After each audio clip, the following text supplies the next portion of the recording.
안녕하세요. 파산관제인 홍익표 변호사입니다. 이번 시간에는 파산관제인이 제출하는 서류에 대한 흐름에 대해서 한번 알아보겠습니다. 1번부터 여기 이제 11번까지가 환가 절차입니다. 맨 처음에 이제 채무자를 조사해 봤더니, 이분이 보험이 뭐 한 1,000만원 있고 이걸 환가하기로 했어요. 그러면 거기서 이제 뭐 화해대금 아니면 환가대금이 딱 정해지면 통장을 만들어서 넣어야 되죠. 그럴 때 이제 고가품 보관 신청을 합니다. 화해계약, 임의환가, 경매배당금 수령, 공탁금 수령 등 파산재단을 형성하기 위해서는 파산자 통장을 개설해야 사용하죠. 근데 실질적으로 이제 지금은 바뀌었죠. 관제인 통장입니다. 그래서 옛날에는 이제 뭐 채무자의 통장을 개설하기 위해서 뭐 위임장도 냈었죠. 채무자의 뭐 도장이라든가 인감증명서를 첨부하고 되게 귀찮은 업무였는데, 지금은 이제 채무자 누구누구의 파산관제인 변호사 홍길동 하면 이 홍길동의 계좌로 인식이 돼서 관제인이 직접 가면은 뭐 결정문하고 선임증하고 그다음에 이제 복합품 의뢰서 그다음에 보관 결정하고 의뢰서 이제 판사가 이제 만들어주는 거죠. 출력을 해서 4개에다가 그 다음에 통장 개설 그 신청서 및 부속 서류 이런 걸 쭉 써서 하면은 통장을 만들어 줍니다. 그래서 통장 개설 시점에는 재단 채권을 파악을 해야죠. 재단 채권이라는 거는 국세, 지방세, 4대 보험이죠. 그래서 채무자한테 저희는 이제 직접 출력을 해서 그 문서를 줍니다. 직접 그래서 4대 보험 공단, 그 다음에 세무서, 그 다음에 시군구청을 가서 국세, 지방세, 4대 보험 체납 여부를 본인한테 유리하다라고 설명을 해주면 잘해옵니다. 왜? 파산재단에서 1,000만원, 2,000만원 환가하기로 했는데 채무자의 세금, 파산 선고 전에 세금이나 4대 보험을 내주니까 그분 입장에서는 나중에 갱생할 때 편하겠죠. 그걸 안 내주고 만약에 채권자들한테만 배당이 되면 그분은 나중에 또 경제적 재기하는데 먼저 세금이나 4대 보험을 해결해야죠. 그렇죠? 그래서 우리나라는 오히려 재단 채권을 너무 많이 과보호해준다는 비판도 있습니다. 교과서에. 그럴 정도로 재단 채권을 파악하는 게 상당히 급선무입니다. 왜냐하면 재단 채권만 변제하고, 왜냐하면 개인 파산에서는 환가액이 소액 환가일 수밖에 없어요. 그렇죠? 뭐 큰 사업이라든가 어차피 소비자 파산, 소비 행위, 그 다음에 이제 과다 신용 문제로 인해서 파산을 하기 때문에 설사 그게 감추어지고 은닉된 재산이라도 소액에 불과합니다. 보험 같은 건 뭐 많아야 500에서 1000 사이죠, 대부분. 그 다음에 보증금도 서울은 지금 5천만 원이기 때문에 그걸 넘는 경우도 좀 드물죠. 지방은 말할 것도 없고요. 그래서 뭐 간혹 그 시골에 있는 땅 같은 거 팔려도 뭐 그렇죠? 경매 배당금이 좀 그나마 좀 높죠. 부동산에 관한 거니까. 그 다음에 이제 그래서 1-1하고 1-2는 고가품 보관 신청일 때 같이 이루어지는 겁니다. 1-1하고 1-2가. 그래서 이제 2-1은 이제 화해계약 및 허가 관련입니다. 화해 또는 임의환가. 임의환가라는 게 채무자가 자발적으로 어떤 부분이 문제가 돼서 그거를 관제인하고 일종의 광해 화해계약이죠. 어떻게 이행을 하겠다. 자기가. 그래서 뭐 그 금액을 파산재단에 직접 납부하겠다는 일종의 약정서죠. 약정입니다. 이건 바로 작성하고 법원의 허가를 받아야 됩니다. 판사의 허가를 받아야지 효력이 발생합니다. 일단 매매계약 및 허가 관련 공매 절차로 인한 매각이나 수의 매각을 체결할 수 있을 판사의 허가를 받아야 됩니다. 맞습니다. 이거는 위에 거는 화해계약이고 뒤에 거는 매매계약입니다. 화해계약이 훨씬 많죠. 매매계약은 가끔 있습니다. 자, 이제 여태 이렇게까지 했으면 여기서 뭐 해야 되냐? 채권 신고 안내를 해줘야죠. 그래서 법원에서는 판사는 채권 조사 결정문을 관제인 사무실로 이제 관제인 사무실에 이제 전자수송이니까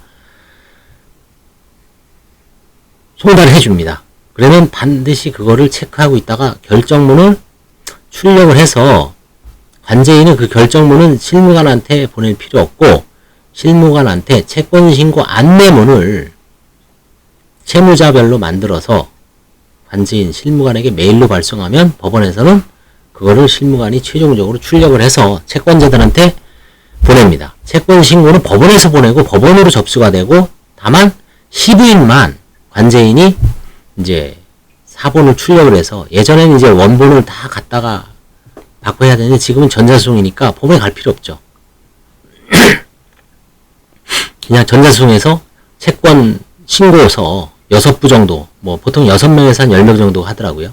출력을 해서 시부인표로 바로 쓰면 되죠. 그때. 자, 그 다음에 이제 채권 신고를 집계를 해서 채권 시부인표를 제출해야 됩니다. 출석상환의뢰표는 예전에 초창기에는 제출했는데 요즘은 거의 출석을 안 해서 법인은 몰라도 개인 관정에서 이제 사라졌어요. 출석상환의결표는 우리가 안 하는 걸로 있죠. 간소했죠.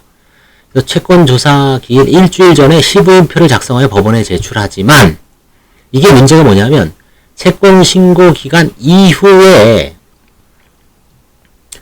채권 신고 기간이 딱 정해져 있습니다. 만약에 지금 예를 들어 지금 9월 7일날 채권 조사가 제가 하고 있는 게 3건이 있어요. 그러면 법원에서는 판사님은 8월 31일까지 일주일 전까지 채권 신고 기간을 정해줬습니다.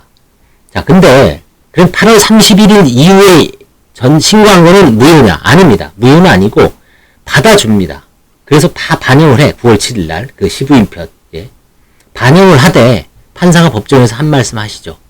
채권 신고 기간 전에 발생한 채권과 채권 신고 기간 이후에 신고한 채권도 뚜렷이 다른 어떤 채권자가 관제인이 이의를 하거나 관제인이 이의할 리가 있겠어요? 제가 근데 채권자가 이의 제기를 하지 않으면 함께 조사하는 걸로 정리를 합니다. 대부분 그러니까 이제 8월 31일까지 하더라도 대부분 지금은 뭐 빨리빨리 하는 데도 있지만 8월 30일 날 하는 8월 31일까지 이제 신고를 받으면 벼락치기로 막 9월 1, 2, 3일에 내는 경우도 있죠. 그렇죠? 그런 경우가 있습니다. 그래서 시부인표는 이거는 이제 사실은 일주일간 변동되는 것도 상당합니다. 판사님이 전화가 오죠. 관제인님 2020 하단 뭐뭐 관련해서 채권자가 추가로 신고했습니다. 아니면 채권자 목록을 추가로 변경했습니다.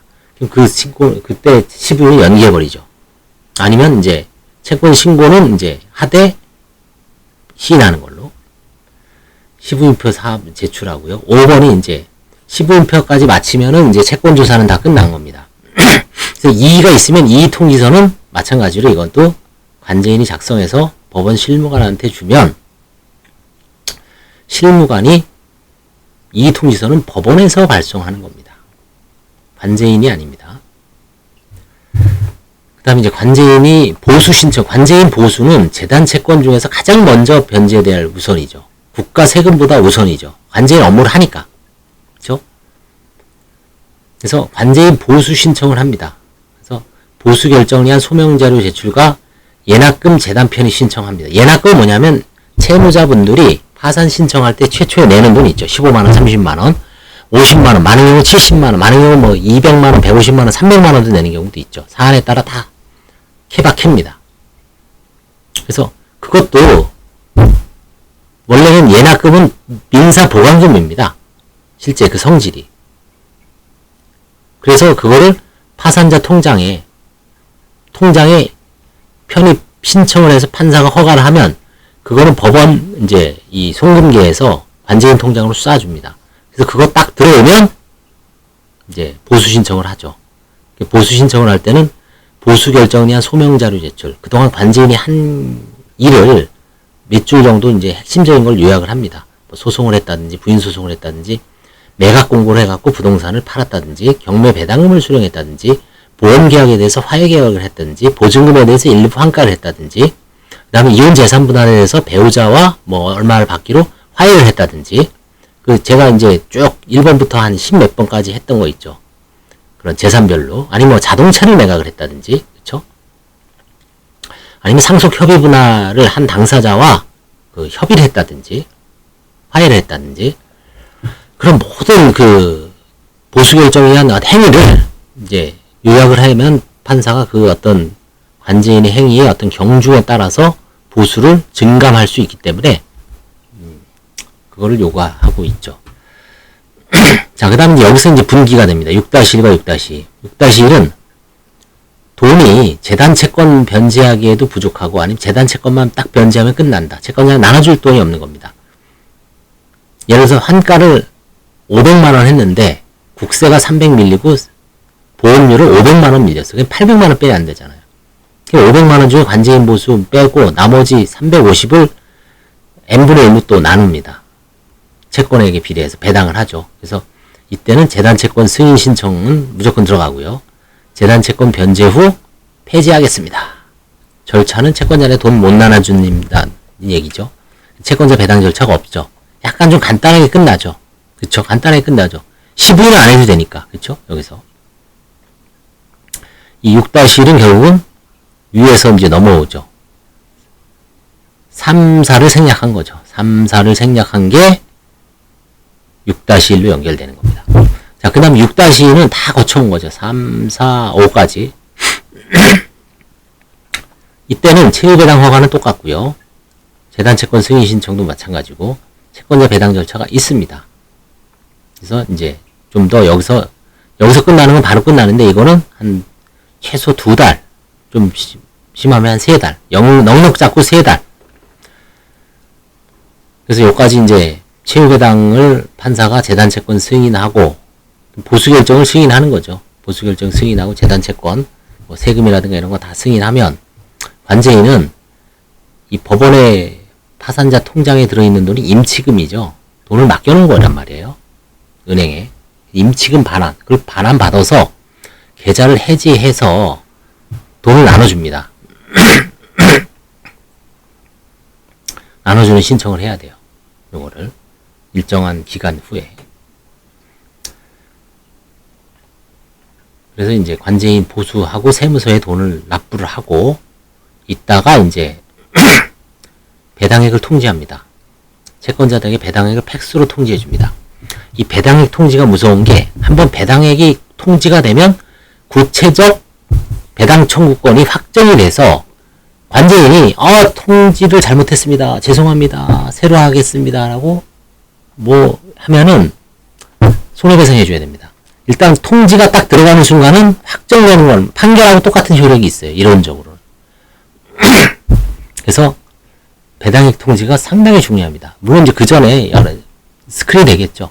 이 채무배당표 여기서 짜기 때문에 배당액 통지에다가도 그 채무배당표를 그대로 기입을 하고 팩스로 연금 채권 수령 영수증하고 그 다음 배당금 수령 영수증 그거를 첨부하도록 인감을 첨부하도록 좀 복잡하게 해놨습니다. 당사자들이 꼼꼼하게 채권자들이 꼼꼼하게 하도록 배당액 통지를 하고 그 다음에 이제 배당액 통지하고 요날 배당 실시를 하죠. 배당 실시를 하면 계산보고서를 법원에다가 뭐 계산보고서는 그동안 이제 돈 어떻게 나눠주냐를 판사한테 영수증 첨부하고 통장 사본 해서 손바닥에 돈 없습니다. 다 투명하게 다 나눠줬습니다. 라고 이제 보고하는 거야. 임무 종료를 위해서. 그 다음에 이제 그 배당 한 거를 결과를 입력합니다. 옛날에 이제 종이에다가 해서 법원에 가서 계장님을 만나서 계장님이 이제 이걸 갖고 있어요. 거기다가 이제 일일이 다 기재를 했는데 지금은 전자수송이가 사무실에서 앉아서 인터넷으로 기재합니다. 그래서 편해졌어요. 전자수송 때문에 편해진 게 엄청나죠. 일단 복사도 안 해도 되고 그렇죠. 예전에 이게 도장받고 판사님이 도장받고 그 도장받은 걸 갖고 실무관이 전해줘야 되는데 지금은 다 판사님하고 다이렉트로 이제 하죠. 도장이 찍혀 있으니까 중간중간에 이제 실무관이 가교 역할을 조금 잘못하거나 뭔가 좀 서툴거나 이럴 때 약간의 이제 좀 미스매칭이 있지만 대부분 해결됩니다. 왜냐면 뭔가가 해결이 안 되면 누군가가 이제 판사가 뭐 관제인한테 메일을 보내든지 아니면 관제인이 판사님한테 이거 이렇게 좀 조치해 주십시오. 아니면 실무관한테 이제 하죠. 그래서 이 배당은 사실은 관제인하고 판사하고 실무관 이 3자가 주도하는 겁니다. 3자가 협의. 주로 이제 관제인이 하지만 거기서 이제 이걸 보수 신청을 한 판사가 결정을 해야지 이 뒤로 나갑니다. 보수 결정을 안 하면 앞으로 나갈 수가 없어요. 릴레이하고 똑같아요. 여기서 나가려면 바톤을 넘겨야 되는데 그 결정문이나 이런 다음으로 넘어가는 열쇠가 있습니다. 보수 결정이 일종의 열쇠예요. 6-1로 넘어가기 위한. 그죠? 이제 최후배당 허가를 했어요. 그래야지 이제 뒤에 임치금 반환 및 계좌 해지 허가 신청이 또 할 수 있고, 이걸 해야지 배당을 할 수가 있죠.